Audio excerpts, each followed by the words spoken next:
Fiquei encantado com as participações de todos. Mas eu gostaria de registrar uma certa indagação, reflexão compartilhada com vocês com relação a um certo maniqueísmo que nós próprios da academia e nós próprios que, digamos assim, somos críticos, não somos adeptos de seitas. Eu acredito aqui que ninguém é adepto de seita lulopetista ou seita bolsonarista, que é assim que eu considero ambos os casos, ambos os movimentos, e me deparo com uma situação que me traz uma certa perplexidade, que é parecer que a vitória de um lado ou de outro, dependendo do ponto de vista da seita, seja mais adequado ou menos adequado. Eu não vejo a coisa com essa facilidade. Por exemplo, de um modo geral, a gente observa, eu estou falando do sentido genérico, que todos que são lulopetistas são de esquerda e todos que são bolsonaristas são de direita. Acredito isso que dentro da perspectiva, que eu me referi de seita, isso seja verdade. Mas eu, particularmente, conheço muitas pessoas tão respeitáveis e, digamos assim, e lúcidas quanto nós aqui presentes, particularmente os palestrantes, e que não são necessariamente, quando são bolsonaristas, são necessariamente de direita e são lulopetistas e são necessariamente de esquerda. Em outras palavras, eu acho que essa categorização binária, ou dual, ou o nome mais adequado, não sou cientista político, sou engenheiro, consequentemente tenho uma certa dificuldade, às vezes, de ver certas sutilezas, como foram aqui abordadas, mas eu não vejo exatamente as coisas dessa forma.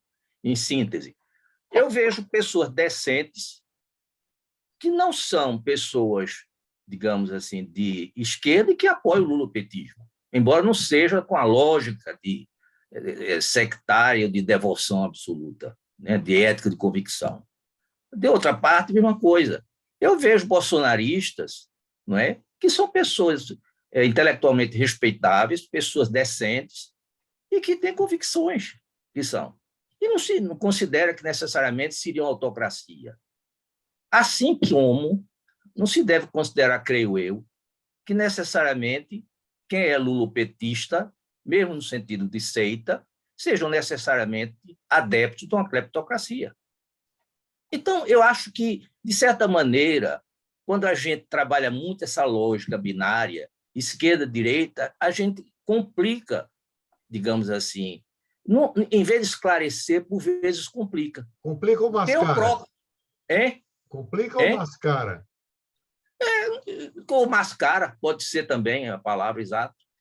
Eu me olho no espelho, tem alguns momentos que eu digo, meu Deus, eu sou de direita, que eu estou pensando exatamente que eu acho que é válido o porte de arma. Eu moro na zona rural. Aí eu sou de direita, então, por isso. Tem hora que eu olho no espelho e digo assim, meu Deus, que bagunça do MST que está fechando uma estrada aqui para ter acesso à capital. Aí eu digo, também sou de direita. Outras horas eu digo, meu Deus, que miséria absurda está se trazendo, a desigualdade social me incomoda profundamente, visceralmente. Eu sou de esquerda, percebem? Então, eu próprio não sei me autoqualificar, e tenho dificuldade, consequentemente, também de qualificar o demais. Então, a observação que eu gostaria que me esclarecesse dos especialistas é com relação a essa questão. Primeiro, no que diz respeito aqui, que eu ouvi a maior parte das pessoas dizer, eu não acho que seja isso uma verdade, se um juízo de valor, graças a Deus, domingo vai se resolver, vai ganhar o lulopetismo. Alguém poderia dizer, outro grupo pode estar formado com a mesma intenção que a gente, no outro local, está discutindo o inverso. Graças a Deus, domingo, vai ganhar o bolsonarismo, não vai acontecer a cleptocracia, não sei o que da família, não sei o que, aquela coisa toda.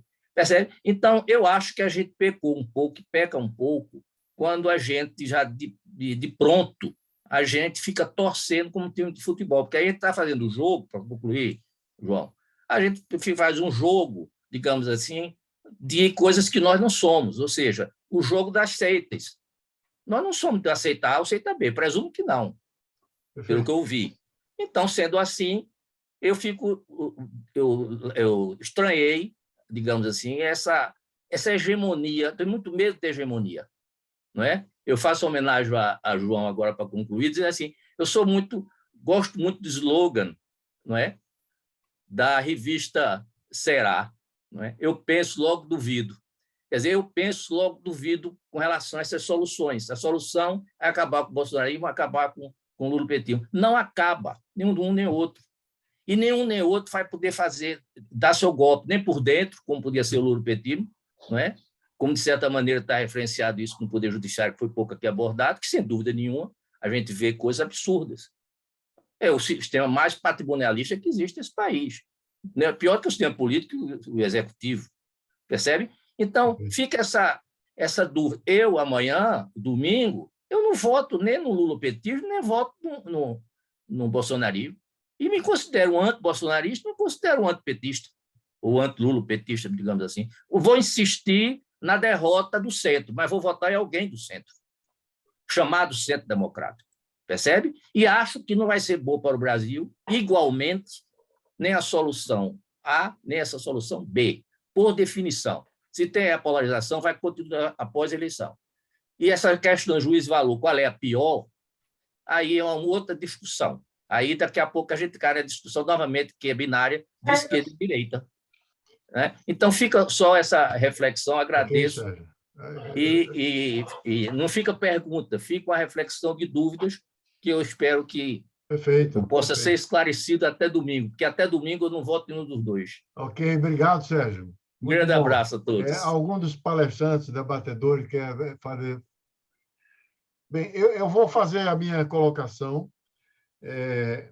que eu acho que tudo que foi colocado aí, o Marco Aurélio começa a falar nessa crise estrutural da democracia, o Elimar aprofunda ainda mais, né? E o Jean-Marc, ele já vem escrevendo há muito tempo sobre essas estratégias de golpe, tal. Ele tem uma percepção muito aprofundada de como essa movimentação da extrema-direita vem acontecendo, né? E até a gente troca, às vezes, algumas reflexões. Ele, no último artigo dele, a síndrome de Cassandra, ele coloca isso, mas, no fundo, ele fica torcendo para que ele esteja errado. E Luiz Sérgio Henrique também faz uma colocação importante. Eu queria colocar para vocês, a minha percepção é de que todo esse impacto que a gente está vendo aí, dessa onda que vem do trumpismo nos Estados Unidos, a Itália agora elegendo uma neofascista, a Le Pen na França, o bolsonarismo aqui, tudo isso eu imagino que há uma infraestrutura que eu diria que seria essas redes sociais. Ou seja, as redes sociais ela fragmenta o que a gente tinha antes como os canais de representatividade, como os partidos políticos, o sistema partidário, e ela gera esse caos aí incontrolável, onde se tem, por um lado, informações que são extremamente valiosas, que a gente não teria acesso nunca, mas, por outro lado, você tem uma capacidade de interpretação, análise dos big data para definir os alvos e manipular e exercer um controle absurdo sobre isso. O que a gente vê dessa clivagem, né, do antilulismo, do bolsonarismo, né, eu tenho pessoas na família, eu tenho amigos, eu vejo amizades se romperem, e é como se vamos dizer, esse envolvimento dessa capacidade extraordinária de comunicação, de redes sociais, ela sobredeterminasse todos esses efeitos desse fenômeno político que vocês estão refletindo. Isso é uma provocação que eu estou fazendo.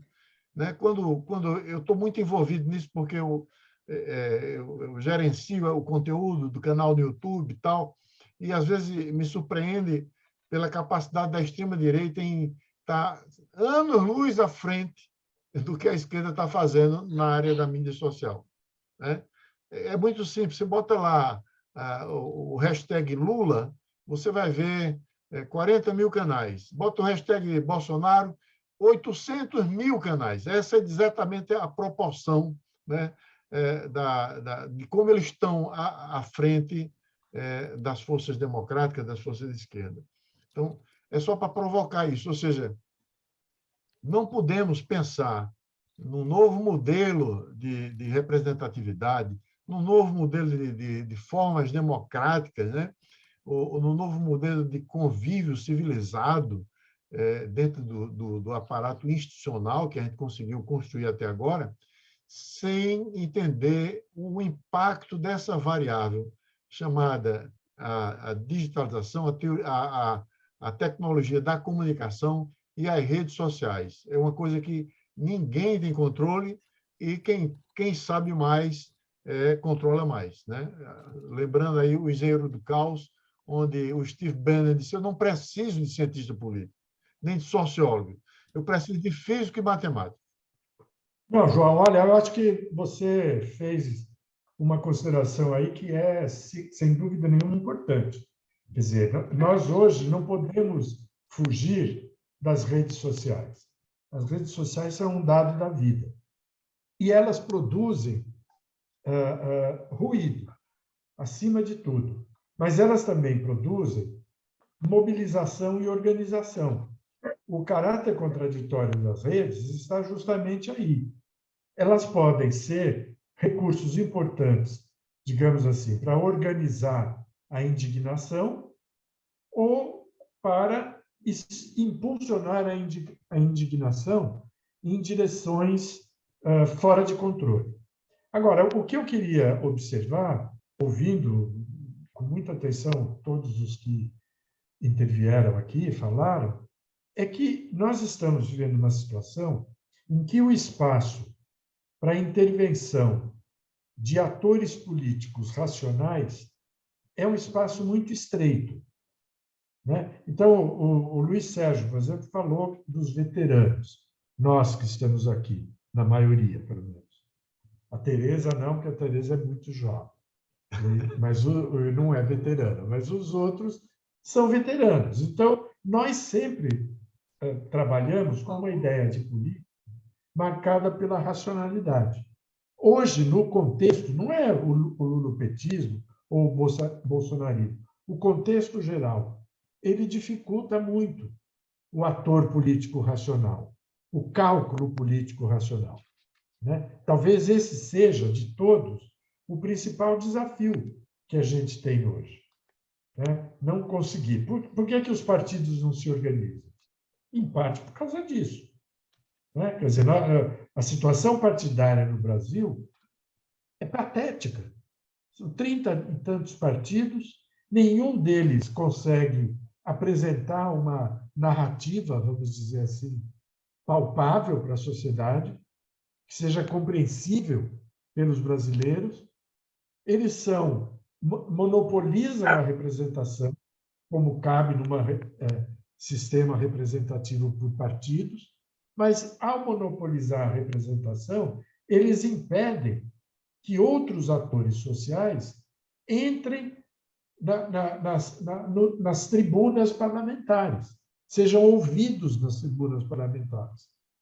Então, quer dizer, é razoável que a gente trabalhe com a ideia de que a população não quer saber de política, porque a política não quer saber da população, né? Então, estar cansado com a eleição e querer que ela se resolva no domingo é um estado de espírito que está espalhado na sociedade, o que significa que a vitória provável do Lula, concordo que ela pode não acontecer domingo, será muito mais uma vitória social do que uma vitória político-partidária.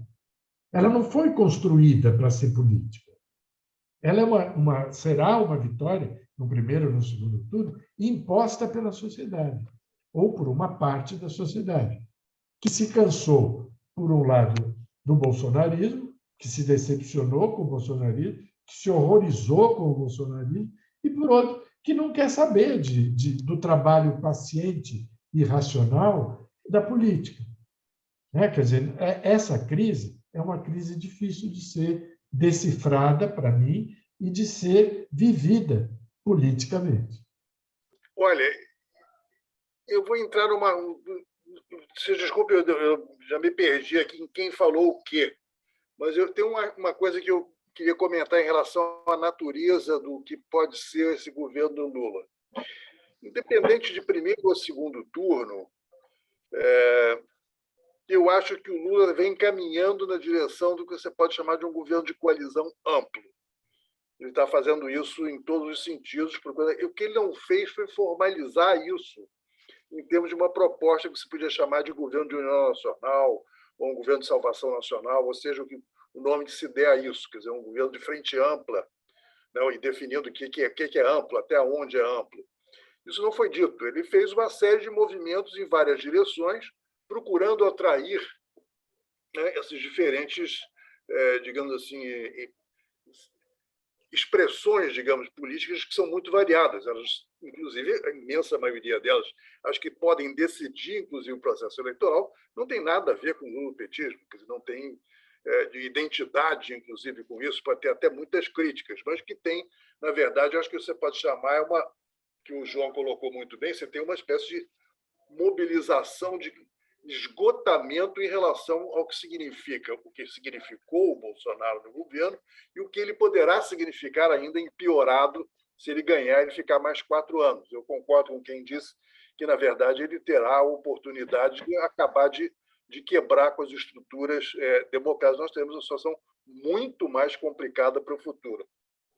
Agora, a probabilidade, mesmo que nessa vitória atual, eu não tenho nenhuma dúvida de que o Lula vai compor um governo, quer dizer, que vai ter uma presença muito menor do PT do que teve em 2003, claramente, até porque não tem elementos de força suficiente para se mexer estritamente dentro dessa base petista, que foi muito erodida, foi muito desgastada, tanto na sua imagem geral como na sua capacidade operacional. O PT hoje não é mais o que ele foi como partido que ganhou em 2003, que era um partido sectário, sem sombra de dúvida. Aqui eu vou até comentar, alguém comentou sobre o episódio sectário, digamos, marcante da eleição do Tancredo. Eu saí do PT nesse momento. Nunca tive uma identidade muito grande com o PT desde o começo, e nesse momento, para mim, foi o limite. Eu digo, não, aqui não fico. Entende? Aí fui participar da fundação do PSB. Com o tempo, depois que o Arraes morreu, eu acabei me afastando completamente do PSB. Mas eu acredito que nesse momento, quer dizer, essa natureza, o PT não é mais uma organização enraizada na sociedade, expressão de movimentos sociais, ele é um partido parlamentar, quer dizer, entende, como os outros partidos populistas da nossa história, com uma baixa densidade do ponto de vista de capacidade de formulação, né, e com uma liderança fortíssima, que é muito maior do que o próprio partido, que é o Lula, que tem uma visão muito mais pragmática do que significa governar. Então, eu não tenho dúvida de que, de uma forma ou de outra, formalizada ou não formalizada, vai haver uma coalizão de governo com uma composição muito mais ampla do que podia ser a frente que, hoje em dia, está, digamos assim, elegendo Lula formalmente, que são os partidos que compuseram a campanha do Lula. Então, acho que isso tem uma possibilidade positiva para frente. Eu acho que tem mais capacidade, inclusive, de negociar com o Congresso com uma coisa assim. Eu estava até brincando que a Simone Tebet é uma boa candidata para ministro, porque ela mostrou uma capacidade, embora eu não goste dela, pelo que ela representa enquanto o setor do agronegócio, ela politicamente é uma pessoa sólida, com uma cabeça bem pensada e com uma capacidade de estruturar um certo número de propostas. Então, acho que ela, possivelmente, se o Lula tiver inteligência, vai tentar trazê-la. Ela vai querer isso, é uma outra questão. Agora, eu acho que concordo com essa fórmula em que nós temos que redefinir esse espaço partidário de uma forma menos bruta do que ele foi. Quer dizer, acho que tem uma ressignificação, quer dizer, de vários elementos e vários partidos. O PSDB está em processo de deliquescência, e o que vai sobrar dessa eleição, sobretudo com a eleição de São Paulo, vai ser um partido muito diminuído. compensação, você tem vários elementos, digamos, históricos do PSDB que estão se propondo, inclusive, a colaborar com o governo. Então, vamos ver o que isso poderá resultar. Então, eu acho que tem, nesse sentido, eu acho que tem não sou tão pessimista em relação à capacidade de criar uma frente governamental, quer dizer, que tem uma certa estabilidade. Vai ser muito difícil, de fazer isso, no ponto de vista prático, porque vai ser um chuveiro de pressões, de questões urgentes, todas elas muito urgentes, que não tem nada que não seja urgentíssimo na reconstrução do país pós-Catombe Bolsonaro.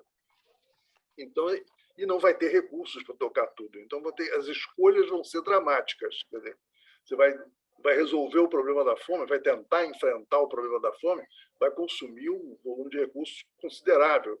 Você vai tentar enfrentar a questão ambiental da Amazônia, vai ser um osso duro de roer. Então, todas essas coisas são, digamos, eu citei 2 casos, mas certamente o SUS está completamente quebrado, enfim, a educação está completamente reduzida a fiapos, a pesquisa científica foi completamente degradada. Enfim, cada setor desses vai colocar uma pressão em cima do governo. Quanto um governo, mesmo um governo amplo de coalizão, vai conseguir lidar com isso, é algo a ver. Mas, por outro lado, eu diria o seguinte, eu acho que, de fato, a definição de esquerda e direita é complicada na situação brasileira, porque, hoje em dia, eu me pergunto, conversando com muita gente que vem da minha trajetória política de esquerda desde 62, quer dizer, que são companheiros de luta de muito tempo, de exílio, de cadeia, de clandestinidade, etc., e volta e meia eu me pergunto, caramba, nós não somos exatamente a mesma esquerda, que esquerda é essa? Nós somos... Frequentemente, a gente bate cabeça com alegria. Não é fácil, hoje em dia, você definir ser esquerda, sim, mas o que significa ser de esquerda? Agora, é mais evidente, direita tem direitas também, mas a direita bolsonarista é uma coisa bem claramente definida. E ela tem um elemento central, quer dizer, de ser um processo eminentemente processo destruidor, quer dizer, da democracia, para mim está muito claro. Tanto quando eu aderi à proposta de vamos apostar no Lula para tirar o Bolsonaro, eu não tinha nenhuma maior aposta a não ser isso. Quer dizer, as outras todas é a ver, quer dizer, mas essa aposta de afastar o Bolsonaro, pelo menos para a gente ganhar algum tempo para articular alguma alternativa, me parece uma questão central. A diferença toda está nisso. Ele tem um poder de fogo grande, certamente vai ser complexo, como não me lembro mais quem colocou, acho que foi o Sérgio, quer dizer, que vai ser o processo de você esvaziar esses 30%, que eu acho que, na verdade, no fundo, tem menos de 30%. Eu acho que tem uma parte do voto bolsonarista, apesar de que não é digamos, de bolsonarismo raiz.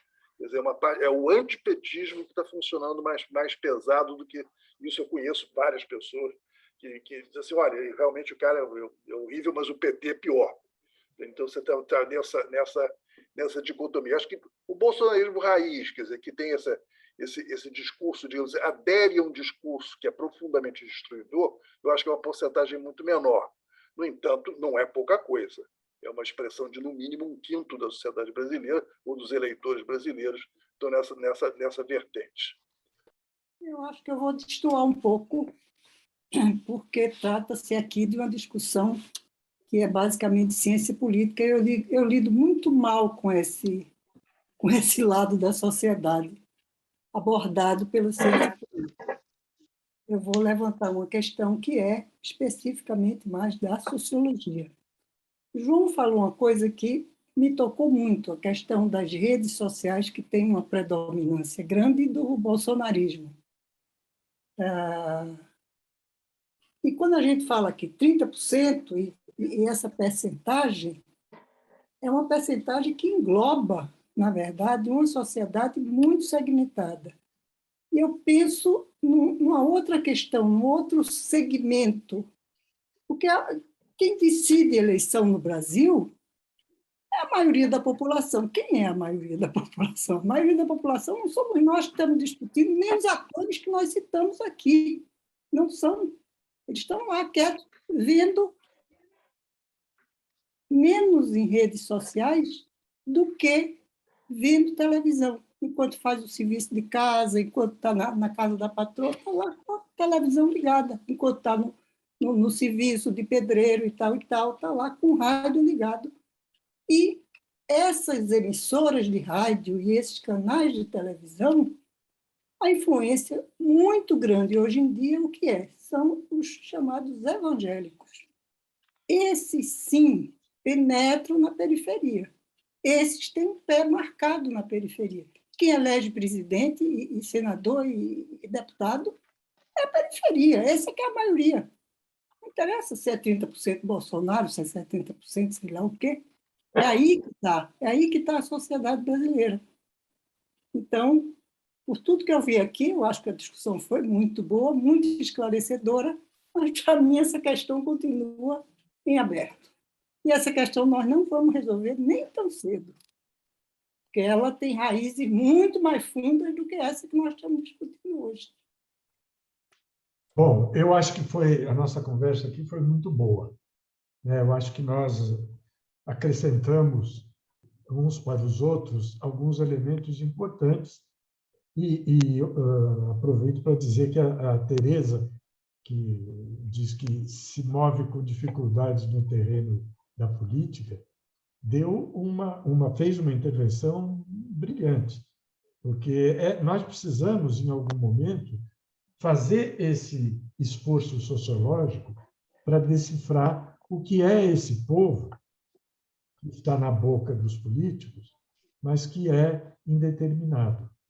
Nós não sabemos o que é, a não ser que é um povo que tem uma dimensão ou um corte de muita pobreza, de muita falta de educação, de muita desproteção, e que tem uma relação traumática com a política, né? Porque é uma população que recebeu muito pouco da política, não em termos da oferta de bens públicos, mas do ponto de vista do diálogo, né? Quer dizer, a política não interage de forma reflexiva, vamos dizer assim, com a população. Então, abre-se com isso um fosso enorme entre as pessoas e os políticos, que é o fosso no qual se movimentam com grande liberdade os demagogos, sejam de direita, de centro, liberais, conservadores, né? Aqueles demagogos que fazem parte da política, né? Não são necessariamente pessoas desprezíveis, mas são pessoas que interpelam a população sem nenhuma perspectiva de interação reflexiva, cultural e assim por diante. Então, eu acho que esse é o desafio que nós teremos que enfrentar daqui para frente. Já estamos enfrentando, mas talvez ele mereça um destaque maior, e acho que debates como esse, a mim particularmente, ajudam muito. Muito obrigado por tudo. Ok, obrigado. Jean-Marc. Olha, eu acho que, enfim, vocês são um grupo particularmente interessante de debate. Eu tenho frequentado vários, e esse realmente é um dos melhores, sem sombra de dúvida. Eu agradeço a oportunidade de estar aqui trocando ideias com vocês. Eu queria rapidamente tocar numa coisa, que eu acho que esse processo de fragmentação que foi tão citado nessa coisa, ele se espalha em vários sentidos. E, entre outros, os evangélicos. Os evangélicos não são um bloco, eles também são muito fragmentados. E eu tive uma experiência longa, com a organização popular na área rural, desses últimos 40 anos, trabalhando com projetos de desenvolvimento sustentável, e nós tínhamos todo tipo de gente, de evangélicos, católicos, ateus, enfim, todo tipo de gente. E, de forma interessante, quer dizer, a gente conseguiu, nesse processo de criar vínculos e laços, nesse movimento da agricultura ecológica a nível nacional, que hoje em dia é uma coisa razoavelmente forte no meio rural, quer dizer, em que esse tipo de clivagem não chegou a dividir.